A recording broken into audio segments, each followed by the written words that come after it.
Hello students, class 5th students. Today I will explain you exercise 13B.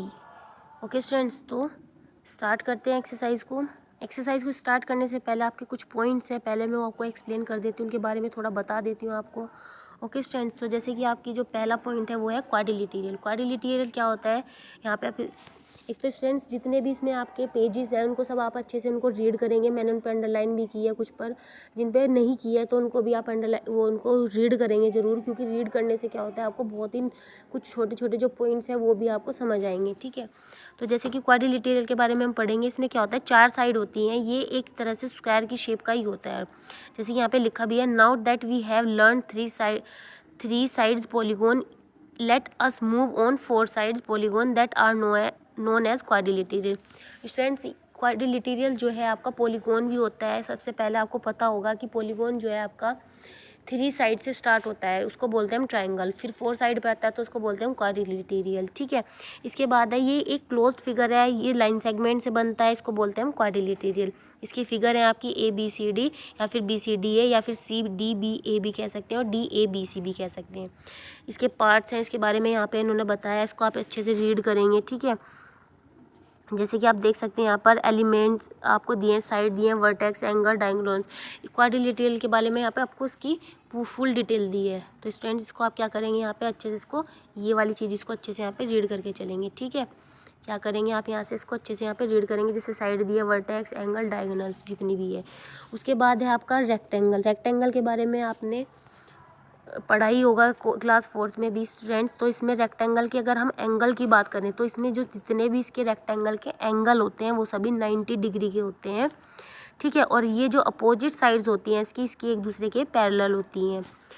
Students, ये जितने भी यहाँ पर पॉइंट है जो मैं आपको एक्सप्लेन करूँगी, ये जो आपकी एक्सरसाइज है ये उस पर ही बेस है। ये चीज़ें आपको क्या होगी, ट्रू फॉल्स में पूछ लेंगे, फिल इन द ब्लैंक बना के पूछ लेंगे। जैसे कि यही है कि अगर रेक्टेंगल के अपोजिट साइड्स कैसी होती है, एक दूसरे की पैरेलल होती है, आपको आंसर लिखना पड़ जाएगा। इस तरह के ये पॉइंट्स बन जाते हैं।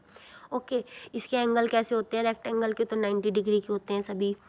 अब ये भी पूछ लेते हैं कि स्क्वायर के और रेक्टेंगल के जो एंगल होते हैं वो कैसे होते हैं, तो दोनों 90 डिग्री के होते हैं। ठीक है, जैसे कि आप देख भी पा रहे होंगे एंगल के, स्क्वायर के जो एंगल हैं यहाँ पर, स्क्वायर के क्या है एंगल जितने भी हैं वो भी 90 डिग्री के ही हैं। और स्क्वायर की जो शेप होती है, भाई रेक्टेंगल की तो अपोजिट साइड आर इक्वल होती हैं, बट स्क्वायर की जो शेप होती है वो चारों साइड इक्वल होती हैं। ठीक है, जो इसकी जो आपको मैंने बताई दिया एंगल क्या होते हैं, इक्वल होते हैं सारे 90 डिग्री के। और यहाँ पर जो AB है वो क्या है, B, जो AB और BC और CD और DA ये क्या है, चारों ही एक दूसरे के इक्वल है। ठीक है, उसके बाद आता है रोम्बस। रोम्बस क्या होता है, a rhombus is parallelogram whose all sides are equal, यानी कि रोम्बस जो होता है आपका पैरेललोग्राम की शेप का होता है और इसकी चारों साइड क्या होती है, इक्वल होती है, और opposite sides are parallel and opposite angles are equal, यानी कि इसके जो अपोजिट साइड्स होती हैं वो एक दूसरे के पैरेलल होती हैं, चारों साइड इक्वल होती हैं, और जिसके एंगल होते हैं अपोजिट्स क्या होते हैं, एंगल होते हैं, जैसे कि L और N एक दूसरे के इक्वल होगा, और M और O एक दूसरे के इक्वल होगा।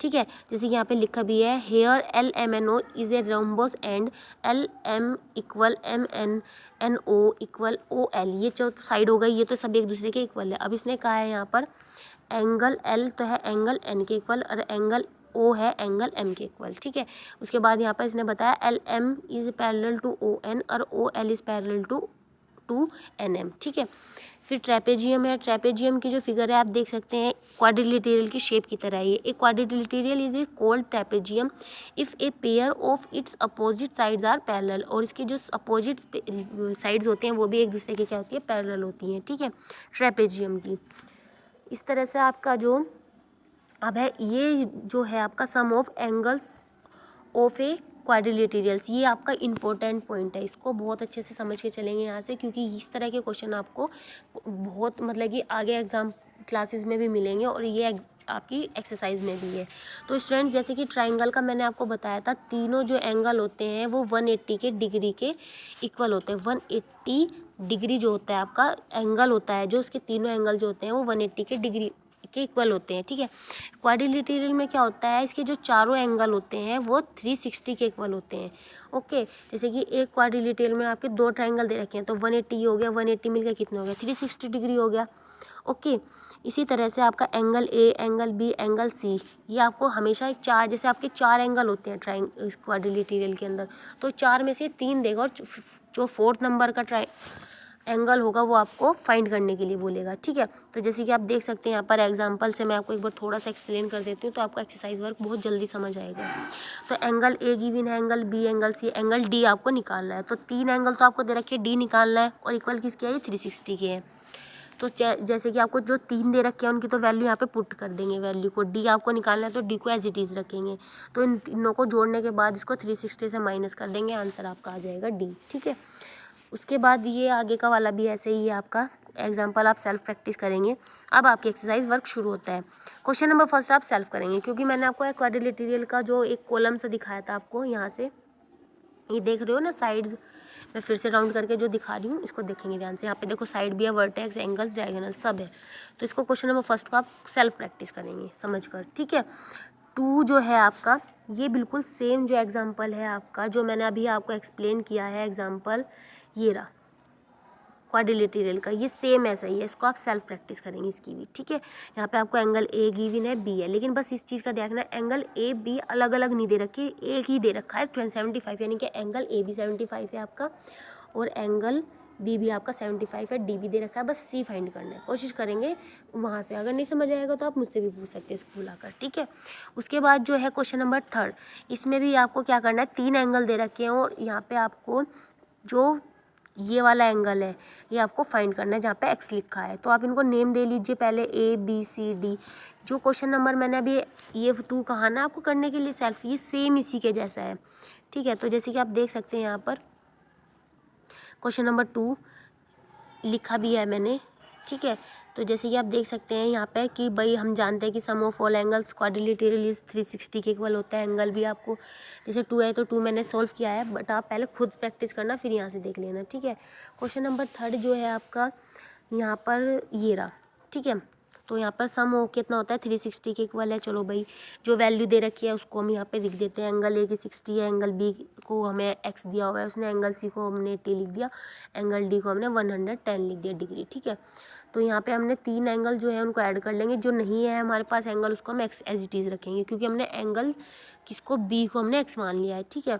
तो यहाँ पर एक्स की वैल्यू फाइंड हो जाएगी 110। तो द एंगल बी इज़ कितना हो जाएगा, 110 डिग्री, ठीक है।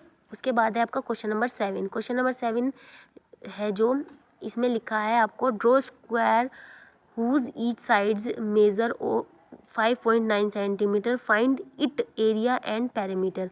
आपको क्या करना है, यहाँ पर इसका पैरामीटर फाइंड करना है, ठीक है। आपको क्या दे रखा है, साइड दे रखी है, किसकी साइड दे रखी है, स्क्वायर की दे रखी है। तो ये क्या फॉर्मूला होता है इसका, आपका यहाँ पे पैरामीटर भी फाइंड करना है एंड एरिया भी फाइंड करना है। तो ये आपका बहुत ही सिंपल है, आपने क्लास 4 में भी किया होगा। तो जो साइड है स्क्वायर की वो है 5.9 सेंटीमीटर। पैरामीटर ऑफ स्क्वायर का फॉर्मूला क्या होता है, 4 इंटू साइड होता है।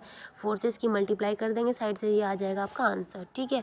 उसके बाद है आपका एरिया। एरिया ऑफ स्क्वायर क्या है आपका 5.9 सेंटीमीटर, सॉरी आपका साइड कितनी है 5.9 सेंटीमीटर। तो इसका जो एरिया ऑफ स्क्वायर है वो है आपका साइड इंटू साइड सेंटीमीटर, ठीक है।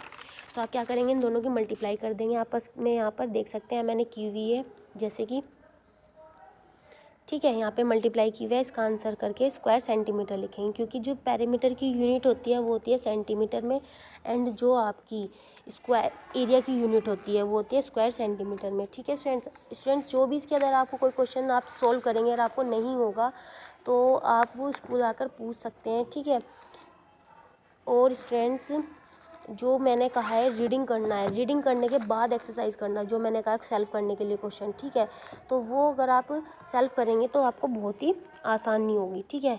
इसके बाद है एक बार ये वाले क्वेश्चन देख लीजिए, क्वेश्चन नंबर 4। ये मैंने आपको क्या करा, question number 7 hand to hand समझा दिया, ठीक है। अब है क्वेश्चन नंबर एक बार 4 देख लीजिए। 4 में आपको क्या करना है, 4 में इसने कहा है look at the following figure, which of the following sides appear to be parallel, write them using the symbol, ठीक है। इसमें आपको क्या करना है, यहाँ पर आपको फिगर को देखना है और इसमें आपको क्या करना है, पैरेललोग्राम जो है आपके, इनको क्या करना है, एक दूसरे के शो करना है। तो जैसे कि आप देख सकते हैं इसमें ए डी क्या है, बी सी के पैरेलल है। इसी तरह से आपको उसका बी सी डी क्वेश्चन करना है। उसके बाद है आपका क्वेश्चन नंबर 5। क्वेश्चन नंबर 5 में आपको यहाँ साइड में जो फिगर दी है, यहाँ पर साइड में, ठीक है, L angle M is equals to इतना और एम एल ये, ठीक है। तो इसमें पैरेललोग्राम को आपको देखना है, जैसे कि एंगल एम, तो ये किसके इक्वल होगा, इसके एम के इक्वल कौन सा होगा, तो एंगल एम होगा। जैसे मैंने आपको ये समझाया था पैरेललोग्राम में के बारे में। तो आई भाई एंगल जो है आपका एम, तो वो एंगल एम के ओ के तो इक्वल होगा। ऐसे ही एम एल है तो किसके इक्वल होगा, एम ओ के एन ओ के इक्वल होगा, ठीक है। इस तरह से आपको ये करना है। ओके स्टूडेंट्स, उसके बाद है क्वेश्चन नंबर 6। ये आप सेल्फ करेंगे क्योंकि ये मैंने अभी आपको एक्सेस जो पॉइंट समझाए हैं वहाँ से रिलेटेड ही हैं ये सब, ठीक है स्टूडेंट्स। आई होप कि आपको ये कुछ एक्सरसाइज समझ आई हो।